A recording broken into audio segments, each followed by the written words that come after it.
ఇవాళ ఏ రైతైనా రాష్ట్రంలో మరొకసారి కేసీఆర్ గారి పాలనను గుర్తు చేసుకుంటున్నారు. కేసీఆర్ గారు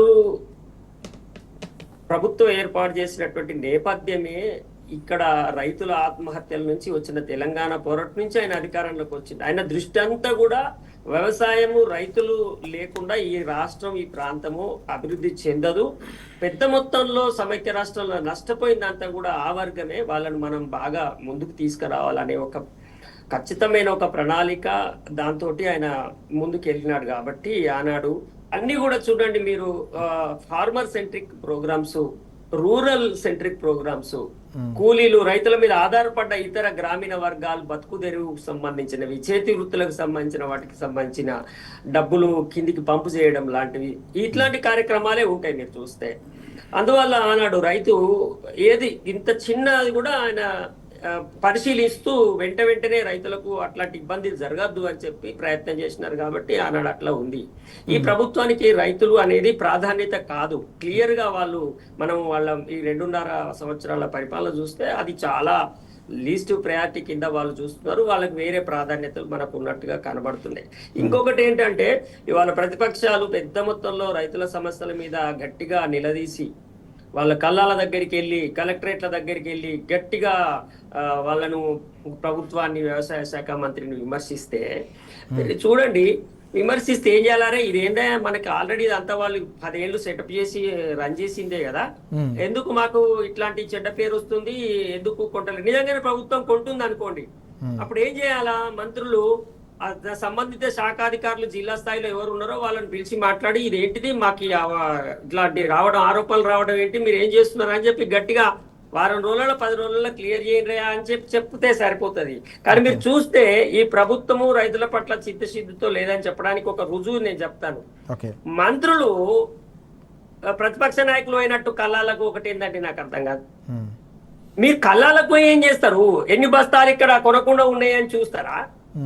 ఎండలో ఎంత కష్టమవుతున్నదని చూసి వస్తారా? అక్కడికి వెళ్ళి వాళ్ళు రైతులను పరామర్శిస్తున్నారు. వాళ్ళు ఏమన్నా ప్రతిపక్షంలో ఉన్నారు అనుకుంటున్నారా? అసలు ఏంటిది ఇది? ఒక వింత ప్రవర్తన.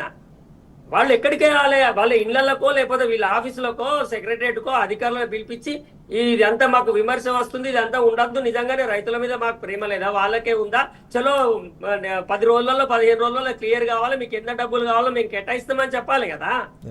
వాళ్ళని వాళ్ళ ఎండలో చచ్చిపోతుంటే, వరి కుప్పల మీద ప్రాణాలు వదులుతుంటే, కిందనేమో ప్రభుత్వము ఆరెంజ్ అలర్ట్, విపరీతమైన ఎండలు ఉన్నాయి, ఎవరు బయటికి వెళ్ళొద్దు, వాతావరణ శాఖ హెచ్చరిక అంటది. కళ్ళాలలో రైతులు అక్కడ ఉన్నారనే విషయం తెలియదా? ఇలాంటప్పుడు మరి రైతులను ఎట్లా వాళ్ళు ఆదుకుంటారు? వీళ్ళు వెళ్ళి వాళ్ళకు సానుభూతి చెప్పడానికి లేరు కదా. వాళ్ళ సమస్య ఏంటిది పరిష్కరించాలి. ఇంకొకటి కూడా, రైతుల నుంచి వస్తున్న ఆరోపణ ఏంటంటే, రైతులు ఏమంటున్నారంటే, ఈ ఎండలకు తట్టుకోలేక గతంలో ప్రభుత్వం వాళ్ళు ఎక్కడ తాలున్నది అది ఉన్నదని 4 కిలోలు 3 కిలోలు ఎవరైనా అక్కడ కింద కట్ చేసి తీసుకున్నటువంటి పరిస్థితి ఉంటే దాన్ని ఏం చేసినారు? ఎన్నికల ప్రచారంగా వాడారు దాన్ని.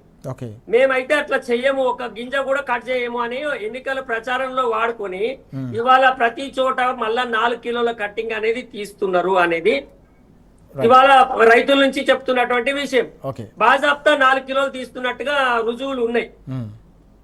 ఎందుకు తీస్తున్నారు అంటే, మొట్టమొదలు కొంటే ఏమైతుంది, ఈ రైతు దీనికి వ్యతిరేకంగా ఉంటాడు.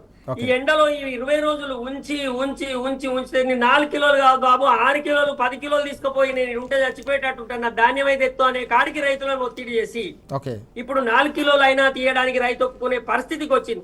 పోతామని సార్ 4 కిలోలు మేము ఉండేటట్లేదు, ఇక్కడ మా పరిస్థితి ఘోరమైతే, వర్షాలు పడితే ఇంకా ఎక్కువ నష్టపోతాము, మా పరిస్థితి బాగాలేదు, ఇక్కడ సౌకర్యాలు లేవు అని చెప్పి రైతు వదులుకునే పరిస్థితి. అంతేకాకుండా మీరు చూస్తే ప్రతి బ్యాగ్ కు 10 రూపాయలు 20 రూపాయలు మళ్ళీ డబ్బులు ఇవ్వాలనేది రైతుల నుంచి కూడా వసూలు చేస్తున్నటువంటి పరిస్థితి ఉందట.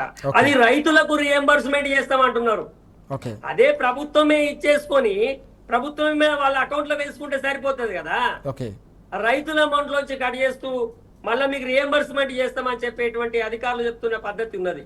కాబట్టి విపరీతమైనటువంటి ఇబ్బందులకు గురవుతున్న పరిస్థితి కింద రైతులు ఉన్నారు. మంత్రులు కళ్ళాల దగ్గరికి కాకుండా కలెక్టరేట్లకు పోవాలి, పోయి వాళ్ళ సమస్య పరిష్కరించాలి.